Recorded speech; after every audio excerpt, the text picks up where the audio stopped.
Երևանում այսօր սկսվել է աղոթքի նախաճաշ անվանումով երկօրյա հավաք, որը հրավիրել է Հայաստանի վարչապետը, այն փակ է լրատվամիջոցների համար։ Հավաքին հրավիրված է 300 հյուր, այն տեղի է ունենում ազգային պատկերասրահի տարածքում, որտեղ այսօր լրագրողները հանդիպել են կարգալույց հոգևորականի, հանրապետության նախագահին, այլ հյուրերի։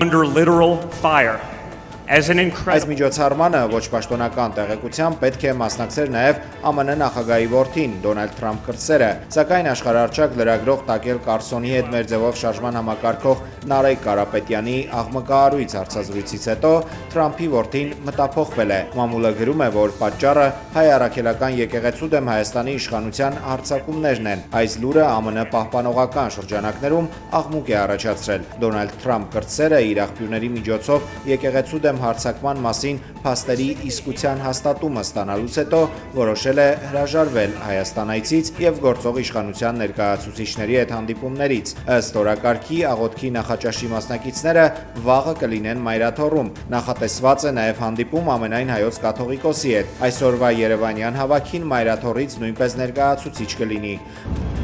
Արդյոք Հայաստանի վարչապետը վաղը կգնա Մայրաթոռ։ Մեր գործընկերոջ հարցին Նիկոլ Փաշինյանը ժպիտով է պատասխանել։ Պարոն Փաշինյան, վաղը ձեր օրակարգում մեջ միացին գնալն է, վաղն եք պատրաստվում Հայաստան գնալ։ Հաջորդիվ տեղի է ունենալու Հայաստանի վարչապետը Ադրբեջանի նախագահի հետ նոր պայմանավորվածությունների մասին գաղտնազերծումներ է արել։ Նիկոլ Փաշինյանի խոսքով ինքն ու Ալիևը Կոպենհագենում համաձայնության են եկել Թրամփի ուղով էլեկտրահաղորդման գծերի եւ գազատարի կառուցման հարցի շուրջ։ Հայաստանի ղեկավարը նաեւ հայտնել է, որ Հայաստանն ԱՄՆ-ի հետ քննարկում է Թրամփի ուղին վարձակալելու երկու սցենար՝ 49 կամ 99 տարով։ Տարածաշրջանային անվտանգությանը նվիրված Երևանյան համաժողովի ժամանակ Նիկոլ Փաշինյանը ասել է, որ հիմա հայ-ամերիկյան համատեղ ընկերություն ստեղծելու աշխատանք են անում, որը պետք է ղեկավարի տնօրենների խորհուրդը։ Տնօրենների խորհրդում ներկայացված կլինեն Հայաստանի եւ Միացյալ Նահանգները, եւ իհարկե տնօրենների խորհրդում բաշխվածությունը կախված կլինի նաեւ մասնաբաժիններից, որի շուրջ նույնպես ներկայումս քննարկումներ են տեղի ունենում, բայց կարևոր է արձանագրել, որ ռազմավարական նշանակության հարցերի վերաբերյալ Հայաստանի ներկայացուցիչները Հայաստանը կունենա վճռական ձայնի իրավունք։ Հայաստանի կառավարությունը 2026 թվականին պատրաստվում է բարձրացնել պետության կողմից տրամադրվող կենսաթոշակները ավելի քան 10,000 դրամով։ Ֆինանսների նախարար Վահե Հովհաննիսյանն այսօր կառավարության նիստում հայտարարել ու նշել, որ այդ գումարները կուղղվի բացառապես առողջապահական ապահովագրությանը։ Որ մենք թոշակները բարձրացնում ենք 10,800 դրամով եւ այդ 10,800 դրամը ուղղում ենք որպեսզի ապահովենք այս համակարգի, այսինքն այդ ծառայությունների մատուցումը։ Իմնեմնիմի փոդքասթի հաղորդավարներ Նարեկ Սամսոնյանին ու Վազգեն Սաղաթելյանին կալանավորել են 2 ամսով, նրանց դեմ հաղորդում էր ներկայացրել ազգային ժողովի նախագահ Ալեն Սիմոնյանը։ Ձերբակալել են նաև Anti-Fake AM կայքի 2 աշխատակցի, իսկ խմբագրության տեխնիկան առգրավել են։ Այս շաբաթ Վերաքննիչ հակակոռուպցիոն դատարանի դատավոր Կարեն Ամիրյանը մերժել է գործարար Սամվել Կարապետյանի պաշտպանների բողոքը եւ ազգային բարերարը շարունակում է մնալ անազատության մեջ։ Միևնույն ժամանակ քննչական կոմիտեն դատարան նոր միջնորդություն է տարել Կարապետյանի կալանքը երկարաձգելու վերաբերյալ։ Սամվել Կարապետյանի պաշտպաններն արձանագրել են, որ 53 քննիչներից բաղկացած քննչական մարմինը հերթական անգամ արձանագրել է վճռական անգործություն եւ անհարգալից վերաբերմունք դատական ակտի նկատմամբ, անտեսել է հակակոռուպցիոն դատարանի հոկտեմբերի 16-ի պահանջը կոչի դրվագով գործը կամ ուղարկել դատարան կամ կարճել։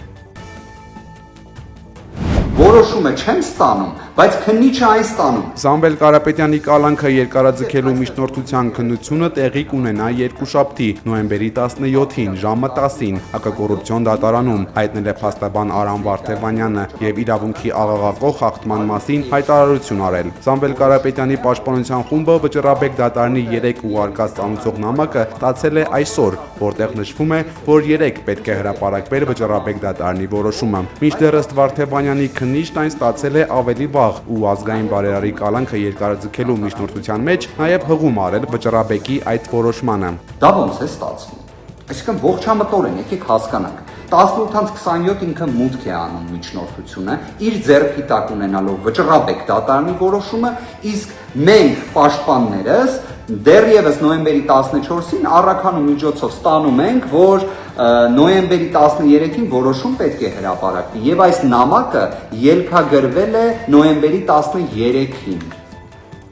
Եթե այստեղ կա տրամաբանություն, խնդրում եմ օգնել, իսկապես ինձ էլ շատ հետաքրքիր կլինի, որովհետև ես դեռ վճռաբեկ դատարանից չեմ տեսել դեպք, որ այսքան արագ որոշում կայացվի, որտեղ ֆիքսեցինք, չէ, նույնիսկ 30 օր չի պահանջվել վճռաբեկ դատարանից, որ այս որոշումը կայացվի։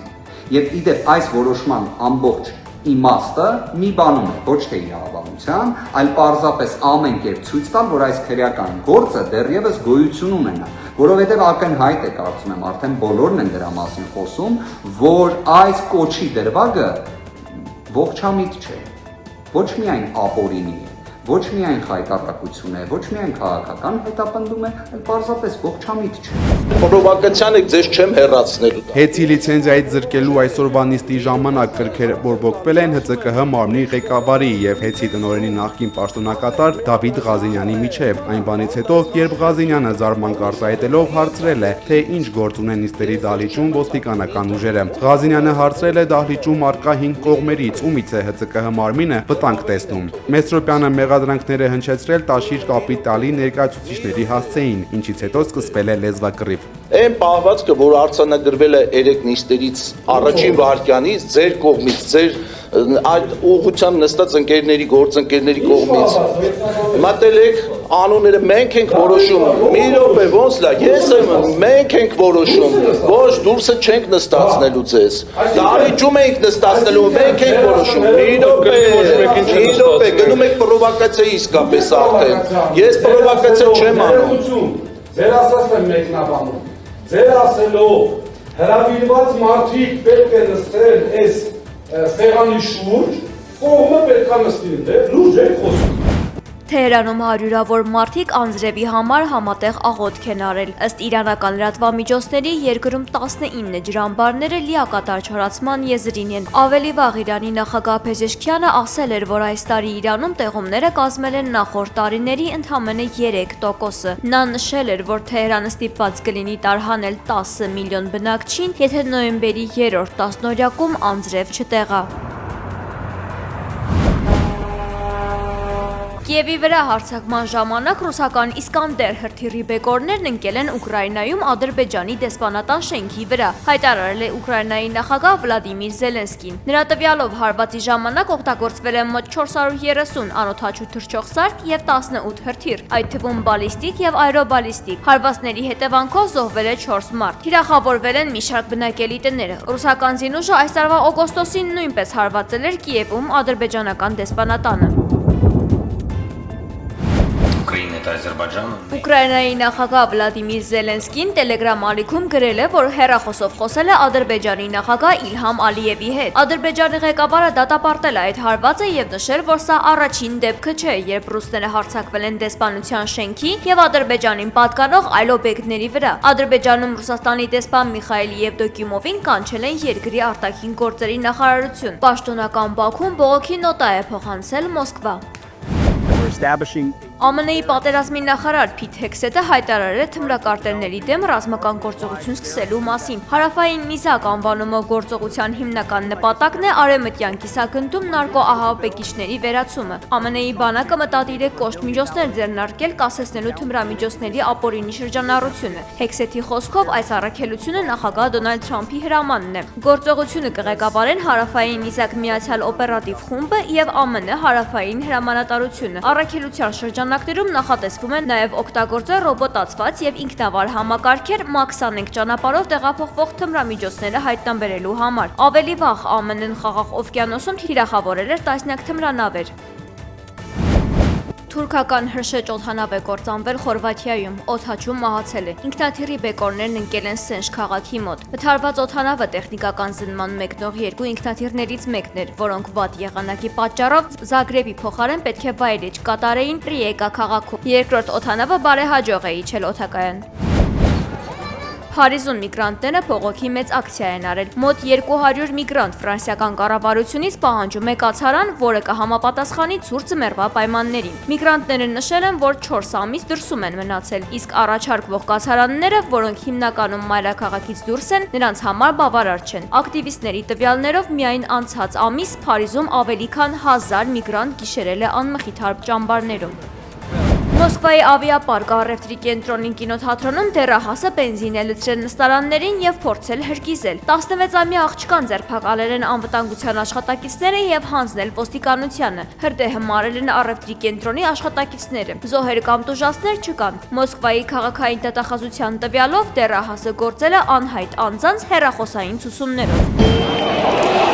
Ֆուտբոլի աշխարհի առաջնության որակավորման փուլի նախավերջին խաղում Հայաստանի հավաքականը 0-1 հաշվով պարտվել է Հունգարիայի ընտրանուն։ Երևանում տեղի ունեցած հանդիպման ժամանակ հայ երկրպագուները պաստառ են պարզել վրան գրված «Բարի գալուստ Հայաստան, այստեղ կարող եք հանգիստ քնել»։ Մերոնք այսպես հիշեցրել են հունգարացիներին 2024-ի փետրվարին Բուդապեշտում հայ սպա Գուրգեն Մարգարյանին քնած ժամանակ կացնահարելու ադրբեջանցի Ռամիլ Սաֆարովի մասին։ Հունգարիան 2012 թվականին Սաֆարովին արտահանձնել էր Ադրբեջանին։